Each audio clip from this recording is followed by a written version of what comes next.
वक़्त अल्लाह के जिक्र में गुजरा, तो लिहाजा वो दौर तो मेरा जो है नींद का एक हिस्सा है वो आपसे अफजल हो गया, इसलिए कि आपका गफलत में गुजरा और मेरा अल्लाह की याद में गुजरा। दूसरी बात कि जब दूसरा दौर शुरू हुआ कि आपने भी आराम किया, मैंने भी आराम किया, तो नींद वाले बंदे को ये पता नहीं होता जब उसको नींद आ जाती है कि मैं कांटों पर सोया हूँ, फर्श पर सोया हूँ, मेरे सिरहाना है भी कि नहीं या ईंट पड़ी हुई है। वो नींद की हालत में होता है, अपने आप से खबर नहीं होता। तूने भी नींद की, मैंने भी नींद की। तू नरम बिस्तरे पर अगर सोया था, खुशबुओं के अंदर और फूलों के अंदर अगर सोया था, तो तुझे ये तो महसूस नहीं हो रहा था नींद के वक़्त कि मैं नरम बिस्तरे पर सोया हूँ और फूलों के अंदर सोया हूँ, और मुझे भी ये महसूस नहीं हो रहा था कि मैं ज़मीन पर सोया हूँ या किसी जो है बिस्तरे पर सोया हूँ, नरम बिस्तरे पर। तो लिहाजा मेरा और तेरा ये हिस्सा नींद का बराबर रहा और पहला हिस्सा जो है मैं तुझसे अफजल रहा। अब बादशाह ने जब ये बातें सुन ली तो उसकी आंखें खुल गई। इससे हमारी भी आंखें खुलनी चाहिए। फकीर समझाना चाहता था कि दुनिया की जिंदगी बादशाह सलामत, चंद रोजा अगर सुख चैन आराम के साथ गुजर जाए तो अल्लाह के नजदीक इसकी कोई वक़ात नहीं है। अगर मेरी जिंदगी बिस्तरे पर नहीं गुजरी, झोपड़ी के अंदर गुजर गई, आपकी जिंदगी महल के अंदर गुजर गई और मुझे तकलीफों से जिंदगी गुजारनी पड़ गई, आपको सुख चैन आराम के साथ गुजारनी पड़ गई, जिंदगी आपकी भी गुजर जाएगी, जिंदगी मेरी भी गुजर जाएगी। असल चीज तो आखिरत है कि जिंदगी तो यहाँ की गुजर गई लेकिन आखिरत मुकद्दम है। अल्लाह उसको बयान फरमाते हैं कि तुमने दुनियावी जिंदगी को मुकद्दम कर रखा है, बल तुसिरून अल हयात दुनिया, तुमने बल्कि तुम लोग जो है अपनी दुनियावी जिंदगी को तरजीह देते हो कि हम तो दुनिया के अंदर ये महल बना लेंगे, कोठियां बना लेंगे और गाड़ियां खरीद लेंगे, उसमें सफर करेंगे, सुख चैन के साथ आराम की जिंदगी गुजारेंगे।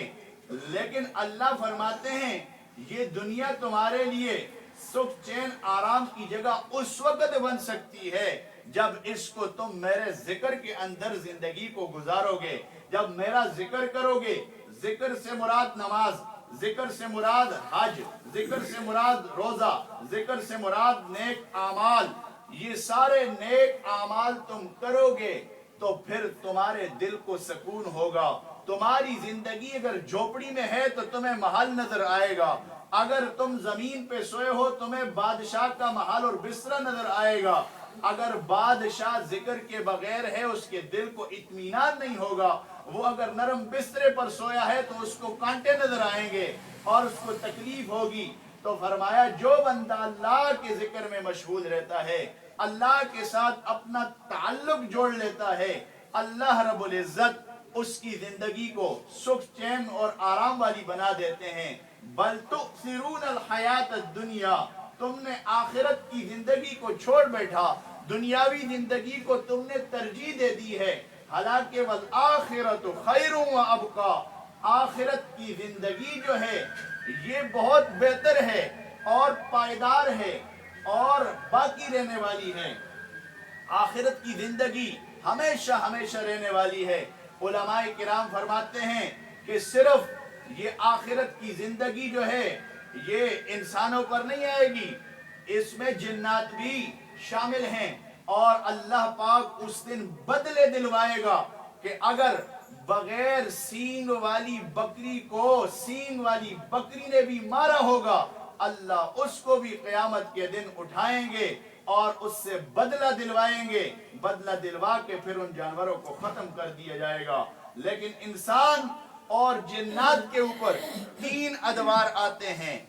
मरने के बाद इंसान के ऊपर, जिन्नात के ऊपर तीन अदवार आते हैं। पहला दौर कौन सा दौर है? वो आलम बरज़ख का दौर है, यानी कब्र के अंदर जब इस इंसान को रखा जाता है उस आलम बरज़ख का दौर है। दूसरा दौर आलम हशर का दौर है कि जब हशर का मैदान कायम होगा उस वक्त का दौर है, ये दोनों पर आएगा। और तीसरा दौर जो है वो आलम जन्नत है या आलम जहन्नम है, ये भी दोनों के ऊपर आएंगे।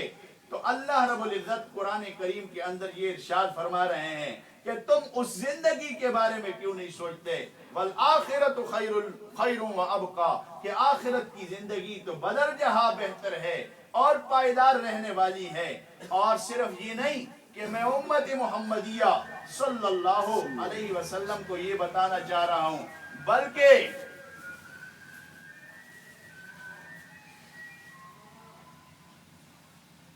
इन्न हादा लफिस सुहुफिल ऊला, कि ये हमने पहले सहीफों के अंदर भी बयान किया हुआ है।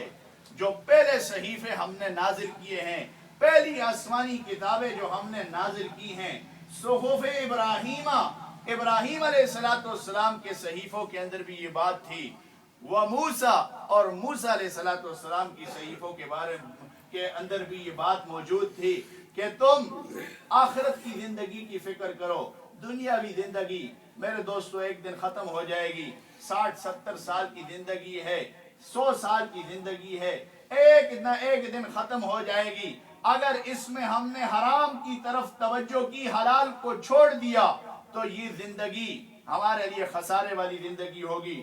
और अगर हमने इसमें थोड़ा कमाया और सच कहा और गलत तरीकों को छोड़ दिया, अच्छे तरीके से अपने काम को सरंजाम दिया, तो इसके लिए आखिरत बेहतर हो जाएगी और दुनिया की जिंदगी तो एक दिन खत्म हो जाएगी। एक बंदा अगर मुर्गे पुलाव और जो है बिरयानियां खाता है, शामी कबाब खाता है, रोजाना ये खाने खा रहा है, उसको ऊपर भी खत्म हो जाएगी। और एक बंदा अगर दाल साग खाता है या पानी से रोटी खाता है, हत्ता कि एक बुजुर्ग का कौल है, फरमाते हैं हमारी जिंदगी का अक्सर हिस्सा पानी के साथ रोटी खाते हुए गुजर गया। और एक साहब हमारे पास आए कि जनाब हमारे अंडों का कारोबार है, आपको अगर अंडे जरूरत है तो मुझसे लिया करें, क्योंकि आप मेरे दोस्त भी हैं। फरमाया उसको क्या पता था कि हजरत के ऊपर ये वक्त कैसा गुजरता है, हम तो सालन की जगह पुदीना का पानी इस्तेमाल करते हैं, हमारे पास तो इतनी चीज मौजूद ही नहीं है।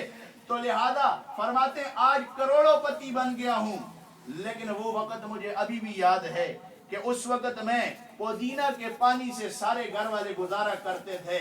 मैं कहता हूं वो दौर अच्छा था, आज का दौर इसका हिसाब किताब भी होना है। वो बुजुर्ग फरमाते हैं इसका हिसाब किताब भी होना है, लिहाजा वो दौर भी गुजर गया, ये दौर भी गुजर जाएगा। अगर अल्लाह रब्बुल इज्जत आखिरत को अच्छा बना ले तो ये हमारे लिए बेहतर होगा। वल आखिरतु खैरुन व अबका, आखिरत तुम्हारे लिए बेहतर है, बदरजहा और पायदार है, इसलिए कि जो चीज तुम दुनिया के अंदर करते हो अल्लाह रब्बुल इज्जत उसका फल आखिरत में नसीब करेगा। तो 3 अदवार इंसान के ऊपर मरने के बाद आते हैं। पहला दौर कौन सा होता है? आलम बरज़ख का दौर होता है। आलम बरज़ख को जरा समझ लीजिए कि अल्लाह रब्बुल इज्जत जब इंसान को मौत दे देते हैं, फरिश्ता आता है, इसकी रूह को कब्ज कर लेता है, तो या वो जन्नत के अंदर रूह जाती है या जहन्नम के अंदर वो रूह जाती है। ये बंदा जब आलम बरज़ख के अंदर पड़ा रहता है, कितने अरसे तक ये पड़ा रहेगा, इसका इल्म सिर्फ मेरे खुदा की जात को है, बाकी किसी को नहीं है। अब देख लें कि आदम अलैहिस्सलातु वस्सलाम के दौर में जो लोग फौत हो चुके, उनको कब्रों के अंदर दफन कर दिया गया। उनका आलम बरज़ख का जमाना कब से शुरू हुआ? 1,24,000 अंबिया अलैहिस्सलाम दरमियान में आए, फिर जनाब हजरत मोहम्मद रसूलुल्लाह सल्लल्लाहु अलैहि वसल्लम दरमियान में आए, और फिर उनके बाद जो दौर गुजर गया 1400 साल उनके बाद भी गुजर गए। नूह अलैहिस्सलाम का जमाना गुजर गया, मूसा अलैहिस्सलाम का जमाना गुजर गया, उनके लोगों का जमाना गुजर गया। जो आदम अलैहिस्सलाम के दौर में दफन हुआ है, आज तक उसका आलम बरज़ख चल रहा।